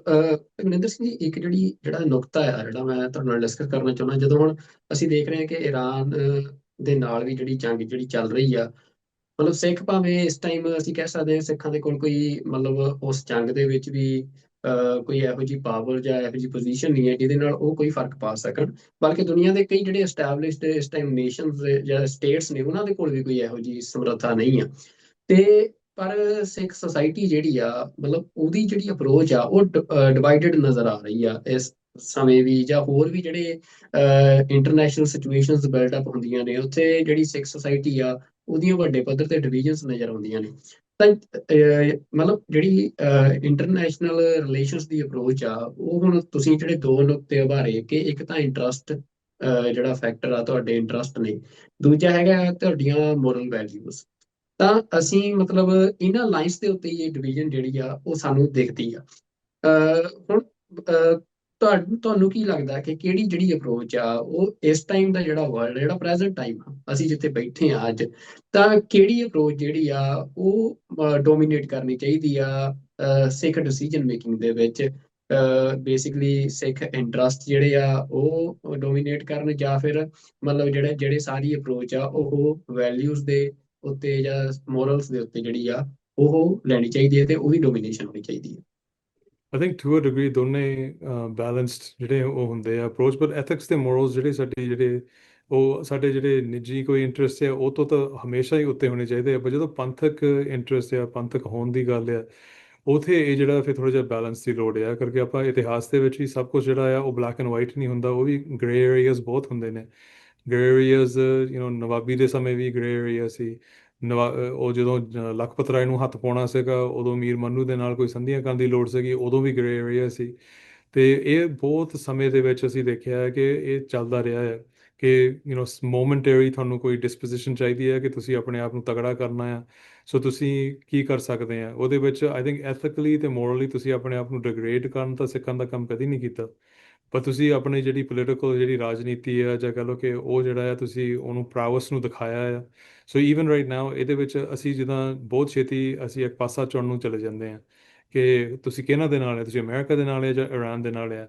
ਹੁਣ ਇਸ ਗੱਲ ਦੇ ਵਿੱਚ ਤੁਸੀਂ ਇਹ ਸਾਰੇ ਕਾਸੇ ਨੂੰ ਦੇਖੋ ਤੇ ਲਾਈਕ ਐਜ਼ ਤੁਸੀਂ ਕਹਿ ਸਕਦੇ ਹੋ ਬਿਲਕੁਲ ਤਾਂ ਅਸੀਂ ਤਾਂ ਐਕਚੁਅਲੀ ਹੋ ਸਕਦਾ ਕਿਸੇ ਦੇ ਨਾਲ ਵੀ ਨਾ ਹੋਈਏ, but like as like ultimately ਜਦੋਂ ਤੁਹਾਨੂੰ ਇਹ ਆ ਕਿ ਬਲੈਕ ਐਂਡ ਵਾਈਟ ਇੱਕ ਪਾਸਾ ਚੁਣੋ, ਤਾਂ ਉਹਦੇ ਵਿੱਚ ਤੁਸੀਂ ਕਹਿ ਸਕਦੇ ਹਾਂ ਕਿ ਇਸ ਜੰਗ ਦੀ ਕੋਈ ਲੋੜ ਸੀਗੀ ਰਾਈਟ ਨਾਓ ਜਾਂ ਨਹੀਂ, ਕੋਈ ਇਮੀਡੀਏਟ ਥ੍ਰੈਟ ਸੀ ਪੱਛਮ ਦੇ ਦੇਸ਼ਾਂ ਨੂੰ ਜਾਂ ਪਾਰਟਿਕੂਲਰਲੀ ਯੂਐਸ ਇੰਟਰਸਟ ਨੂੰ, ਜਾਂ ਉਹਨੂੰ ਇੱਕ ਬਹਾਨਾ ਬਣਾਇਆ ਗਿਆ ਜਿੱਦਾਂ ਪਿੱਛੇ ਅਸੀਂ ਆਲਰੇਡੀ ਪ੍ਰੂਵਨ ਆ ਇਰਾਕ ਦੇ ਵਿੱਚ, ਅਫਗਾਨਿਸਤਾਨ ਦੇ ਵਿੱਚ ਜਦੋਂ ਲੜਾਈਆਂ ਲੱਗੀਆਂ, ਕਿ ਜਾਂ ਉਹ ਸੀਗਾ। ਦੂਜੇ ਪਾਸੇ ਜਿਹੜੀ ਉਹ ਇਰਾਨੀਅਨ ਰਜੀਮ ਆ, ਉਹ ਅਸੀਂ ਕਿੱਦਾਂ ਕਹਿ ਸਕਦੇ ਹਾਂ ਕਿ ਉਹ ਬਿਲਕੁਲ ਹਰੇਕ ਪਾਸਿਓਂ ਸਹੀ ਹੈ, ਕਿ ਉਹ ਜੋ ਉੱਥੇ ਚੱਲ ਰਿਹਾ ਆ ਜਾਂ ਉੱਥੇ ਹੋਰ ਘੱਟ ਗਿਣਤੀਆਂ ਦੇ ਨਾਲ ਜਾਂ ਹੋਰ ਲੋਕਾਂ ਦੇ ਨਾਲ ਜੋ ਹੁੰਦਾ ਆ, ਜਾਂ ਧੱਕਾ ਹੁੰਦਾ ਆ ਜਾਂ ਕੁਛ ਵੀ ਆ। ਪਰ ਅਲਟੀਮੇਟਲੀ ਇਹ ਦੋ ਚੀਜ਼ਾਂ ਕਲਾਸ਼ ਹੁੰਦੀਆਂ ਹੈ ਕਿ ਜਦੋਂ ਅਸੀਂ black and white decisions make ਕਰਨਾ ਹੈ ਕਿ ਇੱਕ ਪਾਸਾ ਚੁਣੋ, ਅਲਟੀਮੇਟਲੀ ਸਾਡੀ ਜਿਹੜੀ ਮੋਰਲ ਵੈਲਿਊਜ਼ ਆ ਸਾਡੀ ਸਿੱਖਾਂ ਦੀ, ਸਾਡਾ ਜਿਹੜਾ ਕਹਿ ਲਓ ਕਿ ਗੁਰੂ ਸਾਹਿਬ ਨੇ ਸਾਨੂੰ ਉਹ ਜਿਹੜਾ ਇੱਕ ਦਿੱਤਾ ਆ ਕਿ ਅਸੀਂ ਜਿਹੜੇ ਆ ਰਹਿਤ ਮੁਤਾਬਕ ਜਾਂ ਗੁਰੂ ਸਾਹਿਬ ਦੇ ਗੁਰਮਤ ਮੁਤਾਬਕ ਜੇ ਸਾਰਾ ਕੁਝ ਨੂੰ ਦੇਖਣਾ ਹੈ, ਅਲਟੀਮੇਟਲੀ ਫੇਰ ਤਾਂ ਸਾਡੀ ਪੂਰਨ ਤੌਰ ਤੇ ਕਿਸੇ ਦਾ ਵੀ ਨਹੀਂ ਬਣਨੀ। ਉਹ ਤਾਂ ਜਿਹੜੇ ਸਾਡੇ ਆਪੋ ਵਿੱਚ ਵੀ ਜਿਹੜੀਆਂ ਗੱਲਾਂ ਆ, ਜਿਹੜੇ ਪੋਲੀਟੀਕਲੀ ਮੋਟੀਵੇਟਿਡ ਇੰਡੀਵਿਜੂਅਲਸ ਦੁਨਿਆਵੀ ਸਿਆਸਤ ਦੇ ਵਿੱਚ ਆ, ਖਾਲਸੇ ਦੀ ਤਾਂ ਫਿਰ ਉਹਦੇ ਨਾਲ ਵੀ ਨਹੀਂ ਬਣਨੀ। ਪਰ ਜੇ ਅਸੀਂ ਦੁਨੀਆ ਦੇ ਵਿੱਚ ਰਹਿਣਾ ਆ, ਜੇ ਅਸੀਂ ਪੋਲੀਟੀਕਲੀ ਇਸ ਸਾਰਾ ਕੁਝ ਕੰਮ ਕਰਨਾ ਆ, ਫਿਰ ਜਿਹੜੇ ਗ੍ਰੇ ਏਰੀਆ ਨੂੰ ਸਾਨੂੰ ਲੱਭਣਾ ਪੈਣਾ ਕਿ ਅਸੀਂ ਆਪਣੇ ਆਪ ਨੂੰ ਡਿਮੋਰਲਾਈਜ਼ ਇਸ ਤਰੀਕੇ ਨਾਲ ਨਾ ਕਰੀਏ ਕਿ ਅਸੀਂ ਕੰਪਰੋਮਾਈਜ਼ ਕਰ ਜਾਈਏ ਸਾਡੀ ਰਹਿਤ ਦੇ ਉੱਤੇ ਜਾਂ ਗੁਰਮਤ ਫਿਲਾਸਫੀ ਦੇ ਉੱਤੇ। ਪਰ ਸਾਨੂੰ ਇਹਦੇ ਵਿੱਚੋਂ ਲੰਘਣਾ ਪੈਣਾ ਆ। ਇਹਦੇ ਵਿੱਚ ਜਿਹੜਾ ਬੰਦਾ ਲੰਘੂਗਾ ਉਹਨੇ ਕਿਤੇ ਨਾ ਕਿਤੇ ਮਾੜਾ ਮੋਟੇ ਉਹਦੇ ਪੈਰ ਜਿਹੜੇ ਆ ਉਹ ਮਿੱਟੀ ਦੇ ਵਿੱਚ, ਜਾਂ ਕਹਿ ਲਓ ਕਿ ਉਹ ਥੋੜੇ ਜਿਹੇ ਗੰਦੇ ਹੋਣੇ ਆ।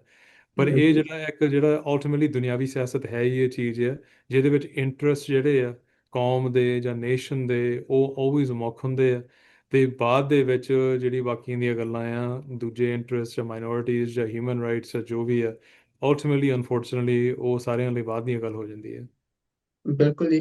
ਭਾਈ ਮਨਿੰਦਰ ਸਿੰਘ ਜੀ, ਜਿਵੇਂ ਮਤਲਬ ਅਸੀਂ ਮੈਂ ਇਹਦੇ ਨਾਲ ਜੁੜਦੀ ਗੱਲ ਮਤਲਬ ਹੋਰ ਪੁੱਛਣੀ ਚਾਹੁੰਦਾ, ਜਿਵੇਂ ਅਸੀਂ ਦੇਖਿਆ ਕਿ ਮਤਲਬ ਇੰਡੀਅਨ ਸਟੇਟ ਆ ਜਿਹੜੀ ਉਹ ਹਾਲਾਂਕਿ ਪਿਛਲੇ ਲੰਬੇ ਸਮੇਂ ਤੋਂ ਇਰਾਨ ਦੇ ਨਾਲ ਅਲਾਇੰਸ 'ਚ ਰਹੀ ਆ।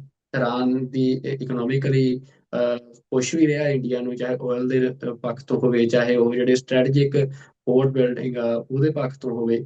ਪਰ ਜਦੋਂ ਹੁਣ ਸਾਰਾ ਕੁਝ ਚੱਲ ਰਿਹਾ ਸੀ ਤਾਂ ਇੰਡੀਆ ਜਿਹੜਾ ਆ ਐਜ਼ ਅ ਸਟੇਟ ਉਹ ਬਿਲਕੁਲ, ਬਲਕਿ ਇਹ ਸੀ ਕਿ ਇਜ਼ਰਾਈਲ ਦੇ ਨਾਲ ਖੜਾ ਨਜ਼ਰ ਆ ਰਿਹਾ ਸੀ। ਤੇ ਦੂਜੇ ਪਾਸੇ ਜਿਹੜੀ ਵਿਦਿਨ ਇੰਡੀਆ ਜਿਹੜੀ ਇੰਡੀਅਨ ਸਟੇਟ ਦੇ ਜਾਂ ਇੰਡੀਅਨ ਡੀਪ ਸਟੇਟ ਦੇ ਪ੍ਰਭਾਵ 'ਚ ਜਿਹੜੀ ਪੰਜਾਬ ਗਵਰਨਮੈਂਟ ਵਿਚਰਦੀ ਆ, ਤੇ ਉਹ ਪੰਜਾਬ ਗਵਰਨਮੈਂਟ ਤੋਂ ਇੱਕ ਰੈਜ਼ੋਲੂਸ਼ਨ ਜਿਹੜਾ ਆ ਉਹ ਮੂਵ ਕਰਵਾਇਆ ਜਾਂਦਾ ਪੰਜਾਬ ਅਸੈਂਬਲੀ ਦੇ ਵਿੱਚ ਇਰਾਨ ਦੀ ਸਪੋਰਟ ਦੇ ਲਈ। ਤੇ ਇਸ ਤੋਂ ਇਲਾਵਾ ਕੁਝ ਜਿਹੜੀ ਸਿੱਖ ਲੀਡਰਸ਼ਿਪ ਆ ਜਿਹੜੀ ਕਿ ਵਿਦਿਨ ਦਾ ਇੰਡੀਅਨ ਡੋਮੇਨ ਵਿਚਰਦੀ ਆ, ਉਹ ਸਪੈਸ਼ਲੀ ਇਰਾਨ ਦੇ ਨਾਲ ਜਿਹੜਾ ਆ ਆਪਣੇ ਉਹਨਾਂ ਦੀ ਐਮਬੈਸੀ ਦੇ ਵਿੱਚ ਜਾ ਕੇ ਤੇ ਉੱਥੇ ਆਪਣੇ ਜਿਹੜੇ ਰਿਲੇਸ਼ਨਸ ਆ ਉਹਨਾਂ ਦੀ ਨੁਮਾਇੰਦਗੀ ਕਰਦੇ ਆ। ਤਾਂ ਇਹ ਸਾਰੇ ਜਿਹੜਾ ਇਹ ਸਾਰਾ ਵਰਤਾਰਾ ਚੱਲ ਰਿਹਾ ਆ, ਇਹਨੂੰ ਤੁਸੀਂ ਕਿਵੇਂ ਦੇਖ ਰਹੇ ਹੋ? ਆਈ ਥਿੰਕ ਪਰਸਨਲੀ ਤਾਂ ਜਿਹੜਾ ਇੰਡੀਆ ਦਾ ਤਾਂ ਕੰਮ ਹੀ ਇਹ ਹੈ ਕਿ ਉਹਨਾਂ ਨੇ ਲਾਈਕ ਐਜ਼ ਇਨ ਗੱਭਿਓ ਹੀ ਰੰਗਣਾ ਆ, ਕਿ ਕਿਸੇ ਪਾਸਾ ਉਹਨਾਂ ਨੇ ਚੁਣਨਾ ਨਹੀਂ। ਤੇ ਉਹਨਾਂ ਨੇ ਇੱਕ ਪਾਸੇ ਲਾਈਕ ਐਜ਼ ਇਨ ਯੂਐਸ ਦੀ ਚੁੱਪ ਦੇ ਵਿੱਚ ਉਹਨਾਂ ਨੇ ਰਹਿਣਾ ਕਿ ਅਸੀਂ ਇਹਨਾਂ ਨੂੰ ਨਾ ਦੁਖੀ ਕਰੀਏ ਜਾਂ ਇਹਨਾਂ ਨੂੰ ਅਪਸੈਟ ਨਾ ਕਰੀਏ। ਦੂਜੇ ਪਾਸੇ ਉਹਨਾਂ ਨੇ ਲਾਈਕ ਅੰਡਰ ਹੈਂਡਡ ਕਹਿ ਲਓ, ਜਿੱਦਾਂ ਉਹ ਕਰਦੇ ਹੀ ਆ ਕਿ ਉਹਨਾਂ ਨੇ ਜਾ ਕੇ ਇਰਾਨ ਦੇ ਅਫੀਸ਼ਲਸ ਨੂੰ ਵੀ ਮਿਲਣਾ ਤੇ ਉਹਨਾਂ ਨੂੰ ਕੋਈ ਇਹ ਹਮਦਰਦੀ ਵੀ ਜਤਾਉਣੀ ਜੋ ਹੋ ਰਿਹਾ ਹੈ ਗਲਤ ਹੋ ਰਿਹਾ ਹੈ। ਪਰ ਅਲਟੀਮੇਟਲੀ ਉਹਨਾਂ ਨੇ ਗੱਭਿਓ ਲੰਘਣਾ ਆ ਕਿ ਉਹਨਾਂ ਨੇ ਕਿਸੇ ਵੀ ਸਾਈਡ ਨੂੰ ਚੁਣਨਾ ਨਹੀਂ। ਤੇ ਇਹਦੇ ਵਿੱਚ ਇੱਕ ਤਾਂ ਦੋ ਗੱਲਾਂ ਆ, ਇੱਕ ਤਾਂ ਹੈਗੀ ਹੈ ਕਿ ਅਲਟੀਮੇਟਲੀ ਜਿਹੜੀ ਅਮਰੀਕਾ ਦੀ ਮਿਲਟਰੀ ਤੇ ਇਕਨੋਮਿਕ ਪ੍ਰਾਵਸ ਆ ਦੁਨੀਆ ਦੇ ਵਿੱਚ ਉਹ ਕਿੰਨੀ ਪਾਵਰਫੁਲ ਆ, ਕਿ ਜਿਨ੍ਹਾਂ ਨੂੰ ਹੋਰ ਵੀ ਜਿਹੜੇ ਦੇਸ਼ ਆਪਾਂ ਕਹਿੰਦੇ ਆ ਕਿ ਉਹ ਤਕੜੇ ਨੇ, ਹਾਂ ਚਾਈਨਾ ਨੂੰ ਰਾਈਟ ਨਾਓ ਦੁਨੀਆ ਜਿਹੜੀ ਉਹ ਇੱਕ ਪੇਪਰ ਟਾਈਗਰ ਕਹਿ ਲਓ ਕਿ ਇੱਕ ਕਾਗਜ਼ ਦਾ ਸ਼ੇਰ ਜਿਹੜਾ ਆ ਉਹ ਲਫ਼ਜ਼ ਵਰਤ ਰਹੇ ਆ ਕਿ ਪਹਿਲੋਂ ਤਾਂ ਇਹਦਾ ਲੱਗ ਰਿਹਾ ਸੀਗਾ ਸਾਲ ਕੁ ਪਹਿਲੋਂ ਕਿ ਇਹ ਅਮਰੀਕਾ ਦੇ ਐਨ ਇਕੁਅਲ ਚੱਲ ਰਹੇ ਆ। ਪਰ ਜਿਸ ਤਰੀਕੇ ਦੇ ਨਾਲ ਇਹ ਸਾਰੇ ਚੁੱਪ ਦੇ ਵਿੱਚ ਭਾਵੇਂ ਵੈਨੇਜ਼ੁਏਲਾ ਆ ਭਾਵੇਂ ਪੈਲਸਟਾਈਨ ਆ ਭਾਵੇਂ ਇਧਰਲੇ ਪਾਸੇ ਹੁਣ ਇਰਾਨ ਆ ਕਿ ਦੁਨੀਆ ਦੇ ਜਿਹੜੇ ਮੇਜਰ ਪਾਵਰਸ ਆ ਰਸ਼ੀਆ ਆ ਜਾਂ ਚਾਈਨਾ ਆ ਜਾਂ ਜਿਹਨੂੰ ਇੰਡੀਆ ਵੀ ਜਿਹੜੇ ਲੋਕ ਗਿਣਦੇ ਸੀਗੇ ਉਹਨੂੰ ਵੀ ਕਿਹਾ ਜਾਂਦਾ ਸੀ ਕਿ ਇਹ ਵੀ ਪਤਾ ਨਹੀਂ ਕਿੱਡੀ ਕੁ ਵੱਡੀ ਪਾਵਰ ਆ। ਪਰ ਅਲਟੀਮੇਟਲੀ ਜਿਹੜੀ ਸਭ ਤੋਂ ਵੱਡੀ ਪਾਵਰ ਮਿਲੀਟਰੀਲੀ ਤੇ ਇਕਨੋਮਿਕਲੀ ਆ ਉਹਦੇ ਮੋਰੇ ਸਾਰੇ ਹੀ ਚੁੱਪ ਹੋ ਗਏ ਆ। ਇਹਨੂੰ ਤੁਸੀਂ ਇਦਾਂ ਵੀ ਦੇਖ ਸਕਦੇ ਆ ਕਿ ਯੂਰਪ ਤੋਂ ਲੈ ਕੇ ਕੈਨੇਡਾ ਤੋਂ ਲੈ ਕੇ ਜਿੰਨੇ ਵੀ ਦੇਸ਼ ਆ ਬਹੁਤ ਘੱਟ ਜਿਹੜਾ ਆ ਪੁਸ਼ਬੈਕ ਜਿਹੜਾ ਆ ਬਿਆਨਾਂ ਤੋਂ ਬਿਨਾ ਮੇਬੀ ਕਦੀ ਕਦੀ ਕਿਸੇ ਦਾ ਬਿਆਨ ਆਉਂਦਾ ਹੈ ਪਰ ਅਲਟੀਮੇਟਲੀ ਸਾਰੇ ਇਸ ਗੱਲ ਤੇ ਚੁੱਪ ਧਾਰੇ ਆ। ਤੇ ਉਹ ਲਾਈਕ ਐਜ਼ ਲਾਈਕ ਉਹਨਾਂ ਨੇ ਕਿਸੇ ਨੇ ਕਾਊਂਟਰ ਨਹੀਂ ਕਰਨਾ ਜੋ ਯੂਐਸ ਕਰ ਰਿਹਾ ਹੈ ਸਪੈਸ਼ਲੀ। ਸੋ ਇਹਦੇ ਵਿੱਚ ਤੁਸੀਂ ਦੇਖਦੇ ਆ ਕਿ ਇਹ ਫਿਰ ਦੁਨੀਆ ਜਿਹੜੀ ਆ ਇਹ ਇੰਟਰਸਟ ਤੇ ਹੀ ਚੱਲਦੀ ਹੈ। ਇੰਡੀਆਜ਼ ਇੰਟਰਸਟ ਰਾਈਟ ਨਾਓ ਇਹ ਆ ਕਿ ਪਹਿਲੋਂ ਪੈਲਸਤਾਈਨ ਦੇ ਨਾਲ ਖੜੇ ਹੁੰਦੇ ਸੀਗੇ ਹੁਣ ਇਜ਼ਰਾਈਲ ਦੇ ਨਾਲ ਪਿਛਲੇ ਐਟਲੀਸਟ 3 ਦਹਾਕਿਆਂ ਤੋਂ ਕਾਫੀ ਨੇੜਤਾ ਇਹਨਾਂ ਦੀ ਬਣੀ ਹੈ ਜਿਹੜਾ ਲਾਈਕ ਐਜ਼ ਐਨ ਦੂਰ ਜਾਣ ਦੀ ਲੋੜ ਹੀ ਨਹੀਂ। ਤੇ ਜਿਹੜੀ ਲਾਸਟ ਤੁਹਾਨੂੰ ਐਗਜ਼ਾਮਪਲ ਸਿੱਧਾ ਦੇ ਦਿੰਦਾ ਹੈ ਕਿ ਕੈਨੇਡਾ ਦਾ ਦੇਖ ਲਓ। ਕੈਨੇਡਾ ਦਾ 2 ਸਾਲ ਪਹਿਲੋਂ ਇਥੋਂ ਬੰਦੇ ਜਿਹੜੇ ਹਾਲੇ 2 ਸਾਲ ਵੀ ਨਹੀਂ 1.5 ਸਾਲ ਹੀ ਹੋਇਆ ਕਿ ਹਾਈ ਕਮਿਸ਼ਨਰ ਤੋਂ ਲੈ ਕੇ ਇੰਡੀਆ ਦੇ ਜਿਹੜੇ ਡਿਪਲੋਮੈਟਸ ਇਥੋਂ ਐਕਸਪੈਲ ਕੀਤੇ ਗਏ 7-8 ਮਹੀਨਿਆਂ ਦੇ ਵਿੱਚ ਵਿਚਾਲੇ ਹਾਲੇ ਕੁਝ ਵੀ ਨਹੀਂ ਹੋਇਆ। ਨਵਾਂ ਪ੍ਰਾਈਮ ਮਿਨਿਸਟਰ ਇੱਕ ਹੀ ਬੰਦਾ ਬਦਲਦਾ ਪਾਰਟੀ ਵੀ ਉਹੀ ਆ ਸਰਕਾਰ ਵੀ ਉਹੀ ਆ ਇੱਕ ਬੰਦਾ ਉਤੋਂ ਬਦਲਦਾ ਆ ਤੇ ਉਹਦੇ ਬਾਬਤ ਲਾਈਕ ਐਜ਼ ਐਨ ਮੋਦੀ ਜਿਹੜਾ ਹੈ G7 ਤੇ 8 ਮਹੀਨੇ ਬਾਅਦ ਇੱਥੇ ਪਹੁੰਚ ਜਾਂਦਾ ਹੈ। ਉਸ ਤੋਂ ਬਾਅਦ ਜੈ ਸ਼ੰਕਰ ਆ ਜਾਂਦਾ ਆ ਉਸ ਤੋਂ ਬਾਅਦ ਅਜੀਤ ਦੋਵਲ ਆ ਜਾਂਦਾ ਆ ਉਸ ਤੋਂ ਬਾਅਦ ਟ੍ਰੇਡ ਡੀਲ ਸਾਈਨ ਹੋ ਜਾਂਦੀ ਹੈ। ਸੋ ਅਲਟੀਮੇਟਲੀ ਇਹ ਜਿਹੜਾ ਇੰਟਰਸਟ ਬਦਲ ਗਿਆ ਇਹਦਾ ਮਤਲਬ ਇਹ ਆ ਜਿਹੜਾ ਉਹਨਾਂ ਦਾ ਕਹਿ ਲਓ ਕਿ ਹੂ ਦੇਰ beholden ਟੂ ਭਾਵੇਂ ਆਪਣੇ ਲੋਕਾਂ ਨੂੰ ਛੱਡ ਕੇ ਸਿੱਖਾਂ ਨੂੰ ਛੱਡ ਕੇ ਤੇ ਇੱਕ ਪਾਸੇ ਆ ਪਰ ਜੇ ਤੁਸੀਂ ਕੈਨੇਡਾ ਦੀ ਸੋਵਰਨਟੀ ਨੂੰ ਸੂਲੀ ਤੇ ਢੰਗ ਦਿੱਤਾ ਤੁਸੀਂ ਜਿਹੜੀ ਫੋਰਨ ਇੰਟਰਫੇਰੈਂਸ ਤੇ ਟ੍ਰਾਂਸਨੈਸ਼ਨਲ ਆਪਰੇਸ਼ਨ ਦੇ ਉੱਤੇ ਜਿੰਨਾ ਵੀ ਕੰਮ ਹੋਇਆ ਉਹ ਸਾਰਾ ਕੁਝ ਖੂਹ ਸੁੱਟ ਦਿੱਤਾ। ਤੁਸੀਂ ਇੱਕਦਮ ਜਾ ਕੇ ਹੱਥ ਮਿਲਾ ਲਿਆ। ਆਈ ਥਿੰਕ ਅਲਟੀਮੇਟਲੀ ਜਿਹੜੀ ਤੁਹਾਡਾ ਸਵਾਲ ਹੈ ਕਿ ਜਿਹੜਾ ਡੀਪ ਸਟੇਟ ਹੈ ਕੋਈ ਵੀ ਦੇਸ਼ ਦੇ ਵਿੱਚ ਅਲਟੀਮੇਟਲੀ ਉਹਨੇ ਕੰਟਰੋਲ ਕਰਨਾ ਆ ਕਿ ਨੈਰੇਟਿਵ ਕਿਹੜਾ ਸਿਰਜਿਆ ਜਾਣਾ।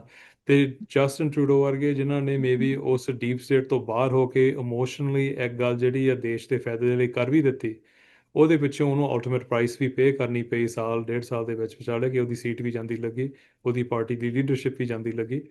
ਇਹ ਸਾਰਾ ਕੁਝ ਜਿਹੜਾ ਹੈ ਇੱਕੋ ਹੀ ਕਾਰਨ ਨਹੀਂ ਹੁੰਦਾ ਪਰ ਅਲਟੀਮੇਟਲੀ ਡੀਪ ਸਟੇਟ ਜਿਹੜੀ ਆ ਉਹ ਕੰਟੀਨਿਊਅਸ ਰਹਿੰਦੀ ਆ ਉਹ ਸਸਟੇਨੇਬਲ ਰਹਿੰਦੀ ਹੈ।